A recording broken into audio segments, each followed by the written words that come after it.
Pilipinas. Ang sabi ni Romualdez, kailangan bigyan mo ako ng 3 trilyon as Alinsano. 3 trilyon para ma-corner natin ang mga Duterte. Ako nang bahala kay Inday Sara. So yun ang mga information na karating sa akin. Bago bigyan mo ako 3 trilyon at ipapakulong natin si Pangulong Duterte. So lahat ng yan ay nangyayari.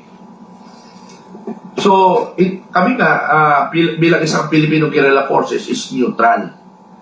And this is neutral kasi nga ang purpose namin ng Filipino Guerrilla is to protect the Filipino, to protect the barangay.